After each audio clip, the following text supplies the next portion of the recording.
السلام علیکم ناظرین کرام، خوش آمدید۔ اگر آپ ہمارے چینل اسلامی دنیا 313 پر نئے آئے ہیں تو ہمارے چینل اسلامی دنیا 313 کو سبسکرائب کریں اور بیل آئیکن کو دبائیں تاکہ ہر نئی آنے والی ویڈیو آپ تک پہنچتی رہے۔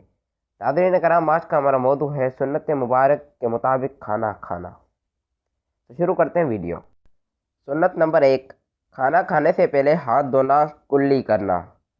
سنت نمبر 2، یہ نیت رکھنا کہ کھانا اللہ تعالیٰ کے حکم کے تحت اس کی عبادت پر قوت حاصل کرنے کے لیے کھاتا ہوں۔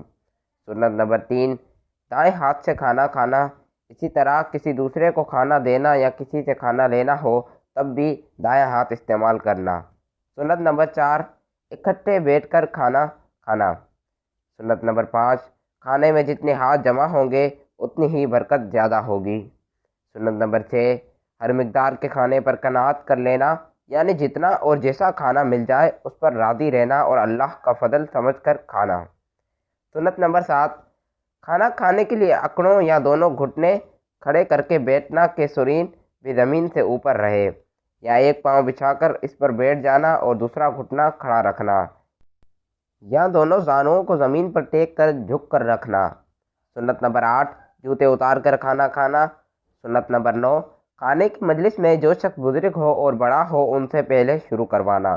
سنت نمبر 10، کھانا 3 انگلیوں سے آرام سے کھایا جا سکتا ہو تو چوتھی انگلی کو شامل نہ کرنا، غرض بقدر ضرورت ہاتھ کی انگلیاں استعمال کر لینا۔ سنت نمبر 11، بسم اللہ الرحمن الرحیم پڑھ کر کھانا شروع کرنا۔ سنت نمبر 12، کھانے کے شروع میں بسم اللہ پڑھنا بھول جائیں اور درمیان میں یاد آ جائے تو اس طرح پڑھیں، بسم اللہ اولہ و آخرہ۔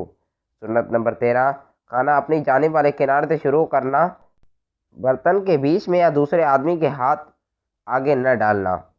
سنت نمبر 14، کھانے میں پھونک نہ ماریں۔ سنت نمبر 15، دسترخوان پر مختلف کھانے ہوں تو ہاتھ گھمانا جائز ہے، جو کھانا پسند ہو لے کر کھا لیں۔ سنت نمبر 16، گھر میں سرکہ اور شہد رکھنا سنت ہے۔ سنت نمبر 17، گوشت کا بڑا پارچہ بنا ہوا ہو تو اس کو چھری سے کاٹ کر چھوٹا کرنا درست ہے۔ سنت نمبر 18، گوشت کی بوٹی کو چھری سے کاٹ کر کھانے کے بجائے دانتوں سے نوچ کر کھائیں، زود ہضم اور مزیدار معلوم ہوتا ہے۔ سنت نمبر 19، تیز گرم کھانا نہ کھائیں، ذرا دم لیں، آہانہ ہو جائے تب کھائیں۔ سنت نمبر 20، کھانے کھاتے ہوئے کھانے کی چیز یا لقمہ نیچے گر جائے تو اس کو اٹھا کر صاف کر کے کھا لینا چاہیے تاکہ شیطان کے لیے نہ بچے۔ سنت نمبر 21، کھانے کے درمیان کوئی آ جائے تو صلاح لے لینا۔ سنت نمبر 22، آپ کا ساتھی کھانا کھا رہا ہے تو حد الوسع اس کا ساتھ دینا تاکہ وہ پیٹ بھر کر کھا لے، مجبوری ہو تو عذر کر دینا۔ سنت نمبر 23، جس خادم نے کھانا پکایا ہے اس کو کھانے میں شریک کرنا یا 2-4 لقمے اس کو علیحدہ دے دینا۔ سنت نمبر 24، اس گھر میں بہت خیر کثیر ہوگی جہاں کھانا کھانے کے بعد ہاتھ دھو کر کلی کرنے کی عادت ہو۔ سنت نمبر 25، کھانا کھانے کے بعد انگلیوں اور برتن کو چاٹ لینا کیونکہ کھانے والے کو معلوم نہیں کہ شاید اسی جگہ میں حق تعالیٰ شانہ نے برکت رکھی ہو جو برتن میں رہ گیا ہے۔ سنت نمبر 26، جب انگلیاں چاٹیں تو پہلے درمیانی بڑی انگلی، اس کے بعد کلمے والی، پھر انگوٹھا چاٹیں۔ سنت نمبر 27، ہاتھوں کو چکنائی لگ گئی ہو تو دھونے سے پہلے ان کو ہاتھوں، بازوؤں اور قدموں سے بھونج لینا۔ سنت نمبر 28، دسترخوان پہلے اٹھا لیا جائے اس کے بعد کھانے والے اٹھیں۔ سنت نمبر 29، دسترخوان کو زمین پر بٹھا کر کھانا کھانا چاہیے۔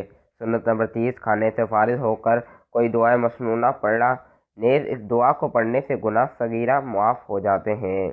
سنت نمبر 31، کسی دوسرے کے دسترخوان پر کھانا کھائیں تو اس کے لیے یہ دعا کرنا مگر اس وقت دعا کے لیے ہاتھ اٹھانا ثابت نہیں ہے۔ ناظرین کرام، آج کی ویڈیو بس یہیں تک تھی۔ اللہ تبارک و تعالی ہمیں آپ صلی اللہ علیہ وآلہ وسلم کی سنت کے مطابق عمل کرنے کی توفیق عطا فرمائے۔ اللہ حافظ، ملتے ہیں اگلی ویڈیو میں۔ چینل کو سبسکرائب کریں، لائک کریں، شیئر کریں۔